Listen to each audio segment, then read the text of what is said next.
My 8-Bit Life, 1979 to present. Growing up during the 80s meant no cell phones, no texting, no personal computers, and no internet.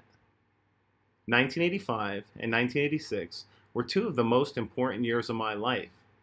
One of my earliest moments involving technology happened when I was about 6 years old, somewhere around 1985. We had just moved into a new house.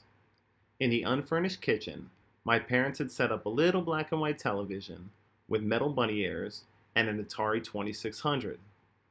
Around the screen that could have been no larger than 24 inches, 4 adults were gathered. The game that they were playing was Activision's classic Kaboom, and it serves as my first exposure to video games. In Kaboom, the player used a paddle controller to move buckets of water back and forth across the bottom of the screen to catch bombs before they hit the ground. The game was so addictive to play. I remember sneaking downstairs late at night, only to find my parents still huddled in the dark around the same small little black-white television set, trying to make it to the next level of Kaboom. And that was it. I was hooked. 1985 also saw Nintendo release its first system, the 8-bit Nintendo Entertainment System, or NES for short. Only 11 months later, in 1986, Sega released its 8-bit console, called the Sega Master System, and the console wars had begun.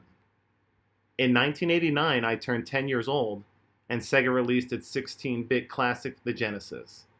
In 1994, I started high school, and Sony released its first game console, the PlayStation.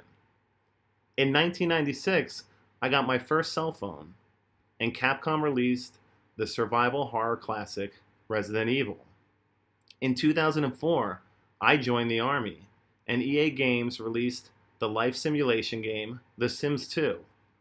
In 2017, I came to Full Sail University to begin my journey into video game design, and Nintendo released its one-of-a-kind system, the Switch. Growing up, there were no cell phones. Today we have smartphones. We had no texting. Today we have Facebook Live and social media. We had no personal computers, but today we have personal computers that can fit inside your pocket. Growing up, there was no internet. Today we have the World Wide Web and the world at our fingertips.